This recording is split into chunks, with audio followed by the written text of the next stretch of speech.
Hello friend, मैं उपेंद्र कुमार। आप देख रहे हैं YouTube channel GS stone coaching में। आपका स्वागत है।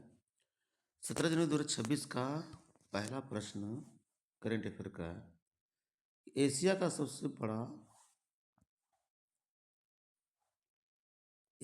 सबसे बड़ा एयरफोर्स स्टेशन कौन सा है?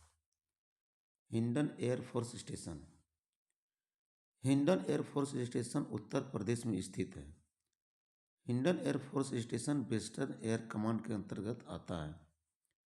यह एयरफोर्स स्टेशन मुख्य रूप से C-70 और C-130J विमानों के लिए जाना जाता है। एयरफोर्स डे हर साल 8 अक्टूबर को मनाया जाता है। हिंडन एयरफोर्स स्टेशन का नागरिक उपयोग उड़ान उद्यान के तहत आता है। हिंडन में भारतीय वायुसेना के कुछ उन्नत ट्रांसपोर्ट विमान स्थित हैं। मुख्य आधार C-70 ग्लोब मास्टर और C-130J सुपर हर्क्यूलिस है। ये भारत की रणनीतिक वायु शक्ति को रीढ़ है। Question number 2। कर्नाटक बैंक ने IBA बैंकिंग में टेक्नोलॉजी अवार्ड 2026 में किस श्रेणी में विजेता घोषित किया गया? आंसर है best fintech and DPI adoption.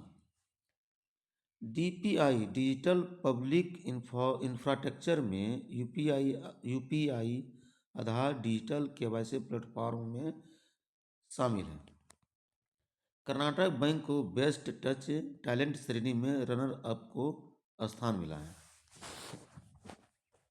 Best digital financial including श्रेणी में कर्नाटक बैंक को विशेष उल्लेख मिला है। IBA बैंकिंग टेक्नोलॉजी अवार्ड्स का आयोजन इंडियन बैंक्स एसोसिएशन द्वारा किया जाता है। बैंकिंग अवार्ड का मुख्य उद्देश्य डिजिटल ट्रांसफॉर्मेशन और इनोवेशन को पहचान देना। फिनटेक और DPS अपनाने से बैंक को एफिशिएंसी और फाइनेंशियल इंक्लूजन में सुधार किया जाता है। Question number 3। हाल ही में भारत की अदरक राजधानी के रूप में किसे नामित किया गया? आंसर मिजोरम।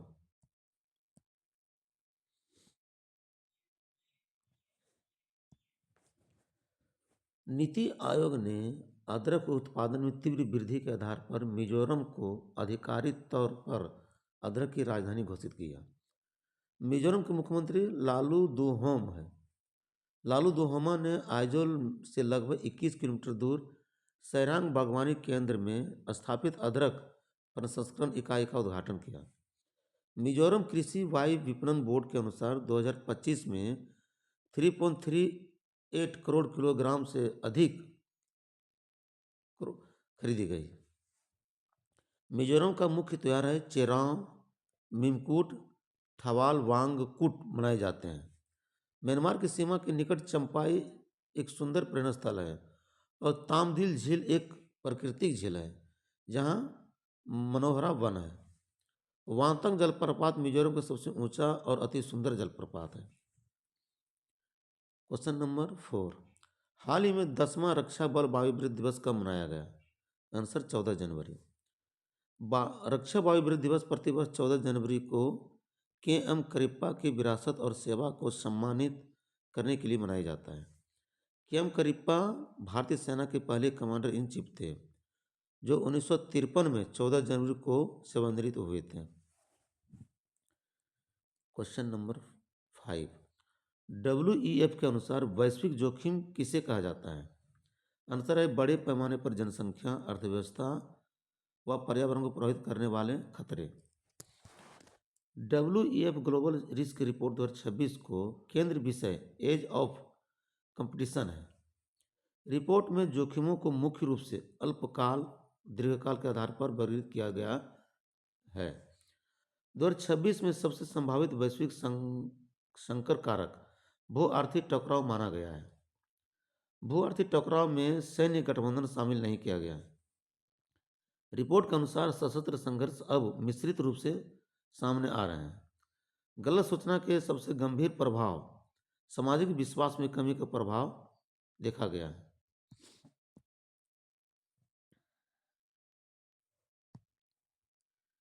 साइबर और सुरक्षा का सबसे अधिक खतरा महत्वपूर्ण बुनियादी ढांचे। दीर्घकालीन जोखिम रैंकिंग में सबसे ऊपर पर्यावरण जोखिम है। WEF रिपोर्ट 2026 का मुख्य निष्कर्ष जोखिम आपस में जुड़े और तीव्र हो रहे हैं। प्रश्न नंबर 6, दिसंबर 2025 में कुल बेरोजगारी दर UR कितनी रही? आंसर है 4.8। PLFS मासिक बुलेटिन राष्ट्रीय सांख्यिकी द्वारा जारी किया जाता है। PLAS सांख्यिकी एवं कार्यक्रम कार्यान्वयन मंत्रालय के अंतर्गत आता है। उसे मापने के लिए वर्तमान साप्ताहिक स्थिति पद्धति अपनाई गई जाती है। दिसंबर 2025 में कुल श्रम बल भागीदारी दर 56.1 रही। दिसंबर 2025 में ग्रामीण LFPR 59% रही। महिला श्रम बल भागीदारी दर वर्ष के उच्चतम स्तर दिसंबर 2025 में पहुंच गई। दिसंबर 2025 में कुल महिला LFPR 35.3% रही। ग्रामीण महिलाओं के लिए 40.1% और पुरुष WPR के लिए 76% रहा। दिसंबर 2020 में कुल WPR 53.4 रहा। दिसंबर 2025 में शहरी बेरोजगारी दर 6.7, महिला 9.1 रहा। पिछले 6 महीनों में भारत का कितना फॉरेन डायरेक्ट इन्वेस्टमेंट प्राप्त हुआ? Answer $51 billion.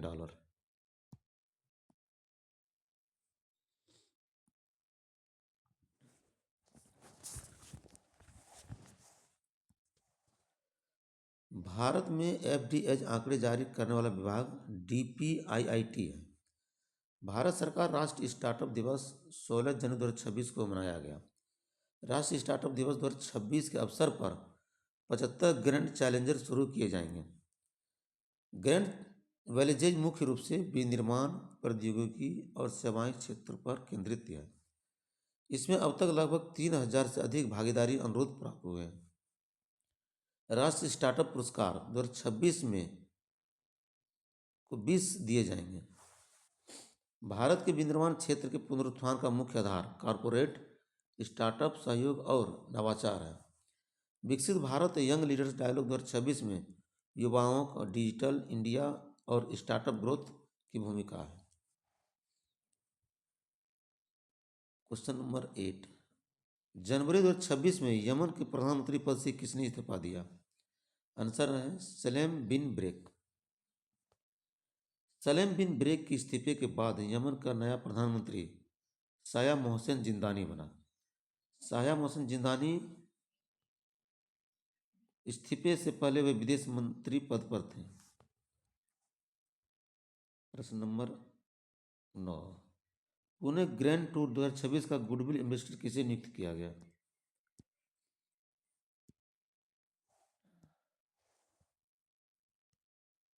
आंसर है MS Dhoni. Pune grand tour 2026 का आयोजन 19 से 23 जनवरी 2026 को किया जाएगा। पुणे ग्रैंड टूर 2026 का प्रोफेशनल रोड साइकिलिंग रेखा प्रतियोगिकी है। कुल 5 दिन तक आयोजित होगा। रेस की दूरी 437 किलोमीटर होगी। पुणे ग्रैंड टूर 2026 का मार्ग दक्कन पठार और सह्याद्री पर्वत होकर गुजरेगी। कुल 35 देश के साइकिलिस्ट भाग लेंगे। कुल राइडर्स की संख्या 171 भाग लेंगे। प्रतियोगिता में भाग लेने वाले प्रोफेशनल टीमों की संख्या 29 होगी। भारत चुनौतियों का नेतृत्व नवीन जॉन करेंगे। भारत इस प्रतियोगिता के कुल 12 सवार उतरेंगे। इस योजना का प्रमुख उद्देश्य पुणे को भारत के साइकिलिंग राजधानी के रूप में स्थापित करना है।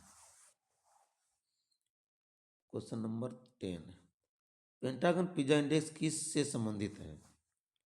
आंसर है इंटरनेट आधारित एक अनौपचारिक थ्योरी।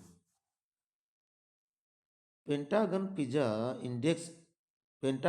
इंडेक्स इंटरनेट आधारित एक अनौपचारिक थ्योरी से संबंधित है। पेंटागन पिज्जा इंडेक्स के अनुसार पेंटागन के पास देर रात पिज्जा ऑर्डर में वृद्धि से सैन्य गतिविधियों का संकेत माना जाता है। यह इंडेक्स हाल ही में अमेरिका ईरान तनाव के कारण चर्चा में आया है। आया। यह मीमा आधारित इंटरनेट थ्योरी की अवधारणा माना जाता है। पेंटागन पिज्जा इंडेक्स वास्तव में जनता की भू राजनीतिक चिंताएं को दर्शाती है।